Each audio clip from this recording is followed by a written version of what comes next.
ลงแรงจะไหนให้มีคนทานนิดนึงคือเรื่องมีอยู่ว่ากูก็กดดูโอไปกับผู้ที่ตามกูตามปกติเว้ยแล้วกูก็จับตัวละครที่กูมักเล่นอย่างฮันโซไปพร้อมกับพิมพ์บอกเพื่อนรุ่นที่ว่าคอนเทนต์ต้องมาละแล้วมันก็เป็นเหมือนคลิปค้างต้นที่กูได้มาเลยกูก็บอกเข้าใจคือการว่าต้องมาเคลียร์แค้นเนี่ยให้กูก่อนถึงขั้นต้องมาท้าหนึ่งกันเลยนะต้นเกมกูแค่ย้ำเอาบัฟฟ้าตอนเลเวล1หมายถึงบัฟฟ้าฟังมันนะแล้วสุดท้ายกูก็ได้โดนลุ่มตบจนได้กูได้ตัวแตกไปแต่ถึงอย่างไรก็ตามเนาะบัฟฟ้าฟังมันก็เป็นของกูหลังที่กูเกิดกูก็ซับตีนแตกมาเอาบัฟแดงต่อเนาะแล้วประเด็นกูคือกูได้ด้วยเว้ยแล้วบอกเลยว่าตอนนี้กูได้บัฟแดงบัฟฟ้าฟังมันหลังจากนั้นกูก็เล่นลงมาข้างล่างเพื่อมาจัดการกระป๋อมกล้าฟังมันนั่นเองแล้วจากนั้นกูก็ได้ส่งกระป๋อมกล้าเข้ามาในกระเพาะลำไส้ของดาบกูเรียบร้อยหลังจากนั้นมันก็ประจวบเหมาะที่ว่าบัฟฟ้าของมันเกิดพอดีกูผู้ที่มีมาตรีอันงดงามกูก็เลยทำการซอยจูบัฟฟ้าแบบแซ่บๆเองแล้วกูก็มาทำการซอยจูบัฟแดงมันต่อในทันทีกูบอกเลยจังหวะนี้ผ่านไป3 นาทีเกือบ4 นาทีป้าฟังมันยืดซี่อยู่กูในเร็ว5ไปเร็ว6แล้วกูเลยทำการมานั่งคิดในพุ่งว่ากูจะเอาบัฟฟ้าต่อดีป่ะเนาะคิดไปคิดมาก็สงสารป้าฟังมันวะแล้วกูก็ได้ยินเสียงในหูบอกมาว่าเอามันแม่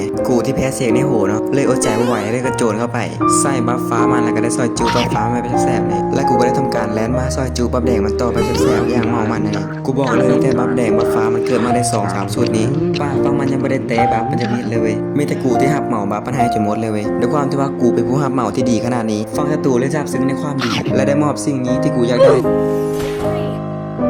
แล้วมันก็เป็นเหมือนต้นคลิปที่กูได้กล่าวมาข้างต้นเลยเว้ย